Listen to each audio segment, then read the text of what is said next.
کیا کہ وہ میری رحمت سے مایوس نہ ہوں.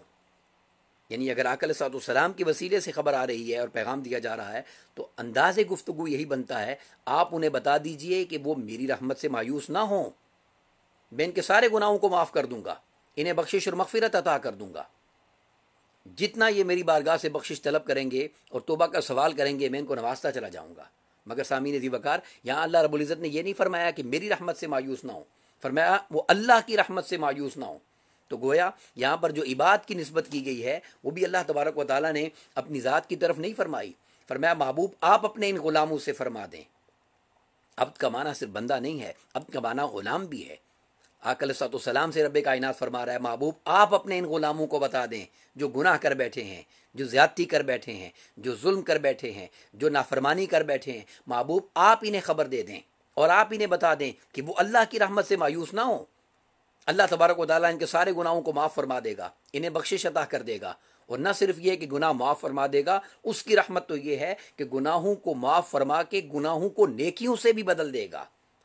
یہ میری رحمت سے مایوس نہ ہوں. تو سامعین ذی وقار، اللہ تبارک و تعالیٰ نے براہ راست انسانوں کو یہ خبر دینے کی بجائے آقا علیہ الصلوۃ والسلام کے وسیلے سے یہ خبر اس لیے دی ہے کہ اس نے ہمیں راز یہ بتایا ہے کہ تم اگر چاہتے ہو کہ تمہاری توبہ قبول ہو جائے، تم اگر یہ چاہتے ہو کہ تمہارا تڑپنا، تمہارا مانگنا، تمہارا سوال کرنا اور مجھ سے بخشش طلب کرنا میری بارگاہ میں محبوب ہو جائے، مقبول ہو جائے، قبول ہو جائے، تو پھر میں تمہیں بتانا چاہتا ہوں کہ جس محبوب پاک کے ذریعے سے میں نے تمہیں اپنی رحمت کی خبر دی ہے، جس کی نسبت سے میں نے تمہیں اپنا بتایا ہے کہ میری رحمت سے مایوس نہ ہونا، اسی کی نسبت سے پلٹ کر میرے پاس آنا. جب تم اس کی نسبت کا سہارا لے کر میرے پاس آؤ گے پھر میں تمہارے گناہوں کو نہیں دیکھوں گا، تمہاری نافرمانیوں کو نہیں دیکھوں گا، تمہاری کوتاہیوں اور غفلتوں کو نہیں دیکھوں گا. پھر میں اس محبوب پاک کی نسبت اور اس سہارے کو دیکھوں گا. جب تم اس کی نسبت سے میرے پاس آ جاؤ گے تو اس کے صدقے سے تمہیں بخشش اور مغفرت ایسی عطا کروں گا کہ نہ صرف گناہ معاف کروں گا بلکہ ان گناہوں کو نیکیوں سے بدل دوں گا.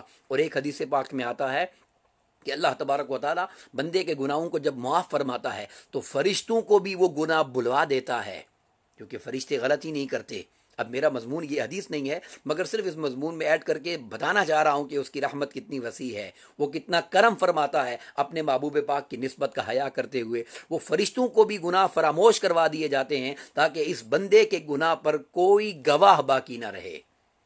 سامعین ذی وقار، یہ اس کی رحمت اور اس کا کرم ہے اور اس کی عنایت ہے اور اس کی مہربانی ہے کہ وہ اس انداز سے انسان کو نوازتا ہے اگر اس کے محبوب پاک کی نسبت کا سہارا لے دیا جائے. تاجدار گولرا پھر سیدنا نصیر الدین نصری شاہ صاحب رحمۃ اللہ تعالیٰ علیہ کا خوبصورت کلام اور اس کا ایک شعر مجھے اس مضمون کے مطابق جب بھی بات کرتا ہوں تو یاد آتا ہے. وہ آپ کی سماعتوں کی نظر کر کے آگے حدیث پاک کی طرف بڑھتے ہیں. پھر سیدنا نصیر الدین نصری شاہ صاحب فرماتے ہیں اللہ رب العزت کی اس بخشش کی طرف توجہ دلانے کے لیے اور اس بخشش کے حصول کا راستہ بتانے کے لیے آقا علیہ الصلوۃ والسلام کی اس رحمت اور آقا علیہ الصلوۃ والسلام کے وسیلے کی طرف توجہ اور دھیان دینے کے لیے اور دلانے کے لیے اور اس کی اہمیت کو سمجھنے کے لیے آپ نے اس راز سے پردہ اٹھایا اور فرمایا کہ اے بندے، جب تو اللہ رب العزت کی طرف توبہ کے لیے بڑھنا چاہے اور سوال کرنا چاہے تو یاد رکھ ہمیشہ تو اللہ کی طرف جائے گا، سوال کرے گا، مگر نسبت تجھے اپنے محبوب پاک علیہ الصلوۃ والسلام کی تھامنی ہوگی. ان کی نسبت سے جب تو ان کی طرف بڑھے گا تو وہ کبھی تجھے دھتکارے گا نہیں اور اس رحمت کے صدقے میں تجھے نواز کر تجھے اپنی بارگاہ سے مہربانی، بخشش اور مغفرت عطا فرما دے گا. کہ فرمایا مجرم ہو تو منہ اشکوں سے دھوتے ہوئے آؤ،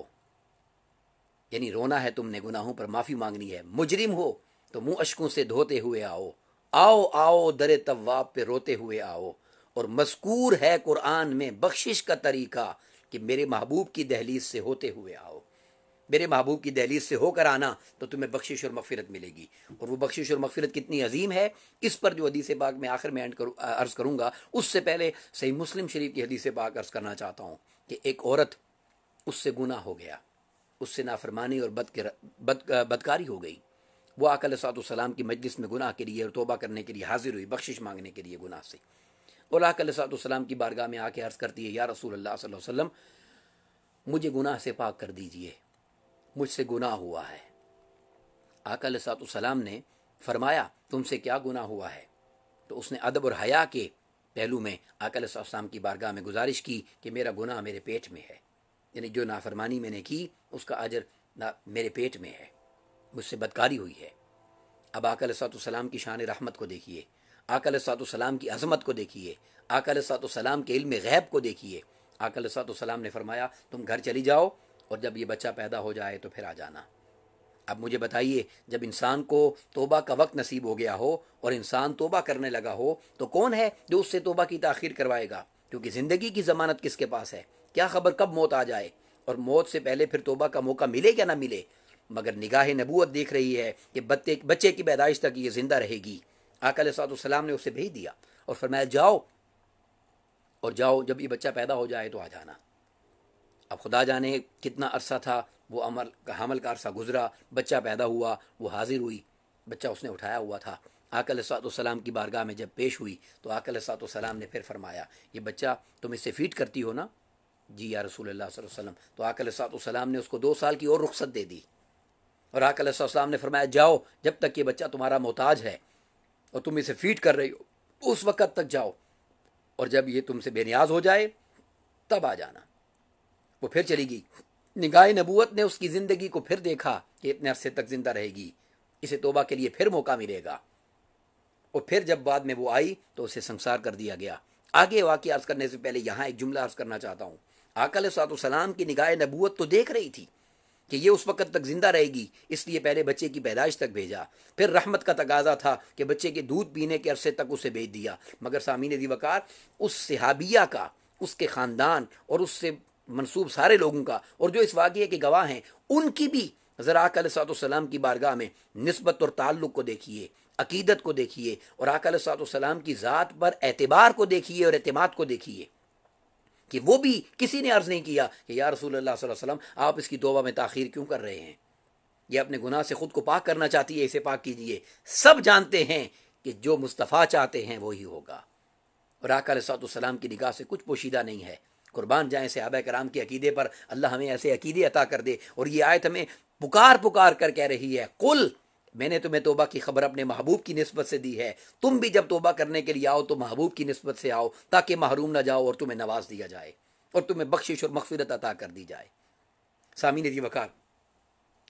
اب جب وہ آئی اور اس کو سنسار کر دیا گیا اور اس میں اس کی وفات ہو گئی تو آقا علیہ السلام نے صحابہ کرام سے فرمایا اس کے کفن دفن کا انتظام کرو، اور جب کفن دفن کا انتظام کر لو تو پھر مجھے خبر کرنا، اس کا جنازہ میں خود آ کے پڑھاؤں گا۔ قربان جائیں اس کے نصیب اور مقدر پر کہ جس کا جنازہ آقا علیہ السلام نے آ کر پڑھانا ہے۔ آقا علیہ السلام کو خبر دی گئی، آقا علیہ السلام اس کا جنازہ پڑھانے کے لیے آگے بڑھے اور تشریف لائے۔ سیدنا فاروق اعظم رضی اللہ تعالیٰ عنہ فرماتے ہیں، سیدنا فاروق اعظم رضی اللہ تعالیٰ عنہ فرماتے ہیں کہ مجھ سے رہا نہ گیا اور میں آگے بڑھا اور میں نے آ کر عرض کیا یا رسول اللہ صلی اللہ علیہ وسلم آپ اس گناہگار عورت کا جنازہ پڑھائیں گے؟ آپ اس گناہگار کا جنازہ پڑھائیں گے جس نے اتنا بڑا گناہ کیا تھا؟ تو آقا علیہ السلام نے سیدنا فاروق اعظم رضی اللہ تعالیٰ عنہ سے فرمایا اے عمر، اگر تو اس کا گناہ دیکھ رہا ہے تو کیا تو اس کی توبہ نہیں دیکھ رہا؟ تجھے اس کی توبہ نظر نہیں آ رہی؟ سامعین دی وقار، یہ اشارہ تھا سوئی امت کو جگانے کا، یہ اپنی ذات کی نسبت کی طرف توجہ دلانے کی طرف اشارہ تھا۔ آقا علیہ السلام نے فرمایا یہ چاہتی تو پہلی بار گھر بھیجنے پر گھر بیٹھ کے توبہ کرتی کہ خدا جانے مجھے موت نہ آ جائے اور میں توبہ کر لوں، مگر اس نے توبہ میری نسبت کے بغیر نہیں کی، دوبارہ بچے کے دودھ پلانے تک بھیجا، پھر اس نے میری نسبت کے بغیر توبہ نہیں کی۔ عمر توبہ تو ہر کوئی کرتا ہے مگر اس کی توبہ دیکھو، تم نے اس کی توبہ نہیں دیکھی، اس نے میری نسبت کا خیال رکھا اور اسی راستے سے اللہ کی طرف بڑھی ہے جو راستہ اللہ نے بخشش کا ضمانت کا دیا ہے۔ تو آقا علیہ السلام نے یہ اشارہ یہاں پر فرمایا۔ اب آقا علیہ السلام نے فرمایا عمر اس نے ایسی توبہ کی ہے کہ اگر اللہ اس کی توبہ مدینے پر اتار دے تو 70 گناہگاروں کی بخشش کے لیے کافی ہو جائے گی، 70 گناہگاروں کی بخشش کے لیے کافی ہو جائے گی، 70 گناہگار اس سے بخشے جائیں گے۔ سامعین دی وقار، قربان جائیں آقا علیہ السلام کی نسبت پر اور آقا علیہ السلام کے تعلق پر اور آقا علیہ السلام کی رب کی بارگاہ میں محبوبیت اور مقبولیت پر کہ اس نسبت کے سہارے جو بھی جاتا ہے اسے اور اس کی نسلوں کو ہمیشہ کے لیے سنوار دیا جاتا ہے۔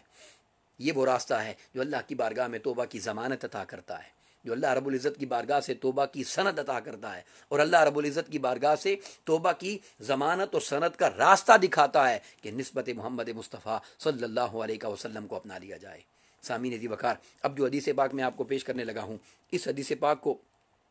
شیخ محی الدین ابن عربی نے اپنی مرویات میں بیان فرمایا، اور یہ کتاب حضور شیخ الاسلام ڈاکٹر محمد طاہر القادری زیدہ مجدہ نے جو ان کی مرویات کو جمع کرنے پر لکھی ہے، اس میں سے آپ کو عرض کرنا چاہتا ہوں، اور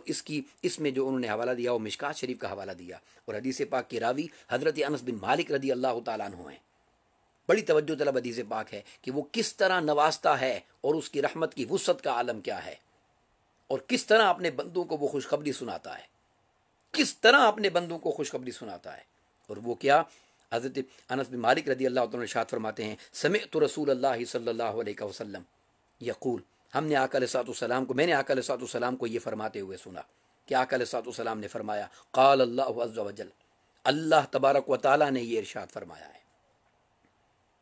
اب یہ گویا حدیث قدسی، اللہ رب العزت نے یہ فرمایا ہے کیا؟ یا ابن آدم، اے ابن آدم،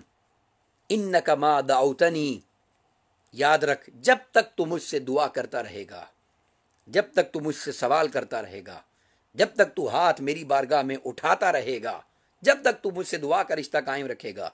پھر کیا فرمایا؟ ورجوتنی، اور جب تک تو مجھ پر امید کو قائم رکھے گا، جب تک تیری امید مجھ سے نہیں ٹوٹے گی، جب تک تو اپنی امید کا سہارا میری دامن کے ساتھ جوڑے رکھے گا، مجھ سے نا امید نہیں ہوگا، تو کیا فرمایا؟ غفرت لک علی ما کان فیک، تو میں تیرے سارے گناہوں کو بخشتا رہوں گا، چاہے تو نے کتنے ہی گناہ کیوں نہ کیے ہوں، چاہے تو کتنے ہی گناہ کیوں نہ کر کے آیا ہو، اگر تو نے دعا کا رشتہ اور امید کا رشتہ مجھ سے نہ توڑا اور میرے ساتھ اپنے تعلق کو برقرار رکھا، تو میں تیرے سارے گناہوں کو معاف کرتا رہوں گا، تجھے بخشش اور مغفرت عطا کرتا رہوں گا۔ اور پھر کیسا عطا کروں گا؟ پھر اللہ رب العزت نے فرمایا، الفاظ دیکھیے حدیث پاک کے کیا ہیں، فرمایا ولا ابالی، سن لے اے انسان، مجھے اس کی کوئی پرواہ نہیں ہے، مجھے اس بات کی کوئی پرواہ نہیں ہے، یا ابن آدم، اے ابن آدم سن، مجھے اس بات کی کوئی پرواہ نہیں ہے، لو بلغت ذنوبک عنان السماء، بے شک تیرے گناہ آسمان کی بلندیوں تک پہنچ جائیں، بے شک تیرے گناہ زمین سے چلیں اور آسمان کی بلندیوں تک پہنچ جائیں۔ اتنے گناہ کون کر سکتا ہے کہ زمین سے لے کر آسمان کی بلندیوں تک جا پہنچے؟ فرمایا رب کائنات نے، مجھے اس کی کوئی پرواہ نہیں ہے کہ تو اتنے گناہ کر بیٹھے کہ تیرے گناہ زمین سے اٹھے اور آسمان کی بلندیوں تک، عنان السماء، آسمان کی بلندیوں تک جا پہنچے اور جا کے چھوئیں۔ پھر کیا فرمایا؟ ثم استغفرتنی، پھر تو مجھ سے بخشش مانگے، تیری دعا کا رشتہ مجھ سے جڑا ہو، تیری امید کا رشتہ مجھ سے جڑا ہو، تو اپنا تعلق مجھ سے نہ توڑے، تو میرے ساتھ جڑا رہے۔ تو سنیے کیا فرمایا، ہاں تو جب تک مجھ سے نہیں توڑے گا رشتہ اور ثم استغفرتنی، مجھ سے مانگتا رہے گا، فرمایا غفرت لک، میں بھی تجھے بخشتا رہوں گا، بخشتا رہوں گا، معاف کرتا رہوں گا، اور تیرے گناہوں کو تجھ سے دور کرتا رہوں گا، اور گناہوں سے پاکی عطا کرتا رہوں گا تجھے، تیرے گناہوں کی معافی تجھے ملتی رہے گی جب تک تو امید اور دعا کا رشتہ میرے ساتھ، میرے محبوب کی نسبت کے سہارے سے جوڑے رکھے گا۔ پھر فرمایا اللہ تبارک و تعالیٰ نے فرمایا ولا ابالی یا ابن آدم، اے ابن آدم سن، مجھے اس بات کی کوئی پرواہ نہیں ہے۔ پہلے تو فرمایا کہ تیرے گناہ آسمان کی بلندیوں تک پہنچ جائیں، اب کیا فرمایا؟ مجھے اس بات کی کوئی پرواہ نہیں ہے، انک لو اتیتنی بقراب الارض خطایا، تو میرے پاس اس انداز سے پہنچے کہ ساری زمین گناہوں سے بھر کر لے آئے، تو ساری زمین کو اپنے گناہوں سے بھر کر اگر مجھ تک آ پہنچے، تو سن، مجھے اس بات کی کوئی پرواہ نہیں ہے کہ میں تجھے معاف نہیں کروں گا، مگر شرط کیا رکھی؟ ثم لقیتنی، اگر تیری ملاقات میرے ساتھ اس حال میں ہوئی، یعنی تو مرنے کے بعد میرے پاس اس انداز میں پہنچا، اس حال میں پہنچا، کس حال میں؟ اس انداز سے تو آیا، ثم لقیتنی لا تشرک بی شیئا، کہ تو نے میرے ساتھ کسی کو شریک نہیں کیا ہوا، تو نے میرے ساتھ کسی کو شریک نہیں کیا ہوا، تو فرمایا لاتیتک بقرابھا مغفرہ، لاتیتک بقرابھا مغفرہ، تو میں تیرے ان سارے گناہوں کو معاف کر کے تجھے بخشش اور مغفرت عطا کر دوں گا۔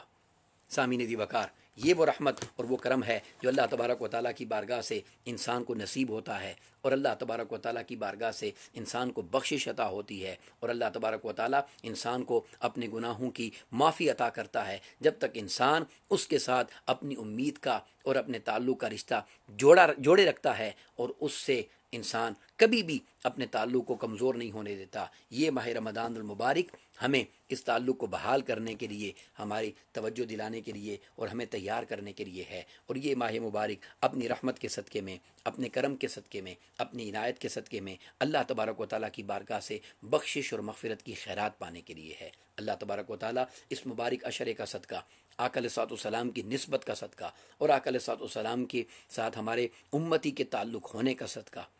اللہ تبارک و تعالیٰ آقا علیہ الصلوۃ والسلام کی چادر نسبت کی خیرات ہمیں عطا کرے اور اپنی بارگاہ سے بخشش اور مغفرت عطا کرے اور ہمارے گناہوں کو رب کائنات اپنی رحمت کے صدقے سے معاف فرما دے، آمین۔ وما علینا الا البلاغ المبین۔ السلام علیکم ورحمۃ اللہ وبرکاتہ۔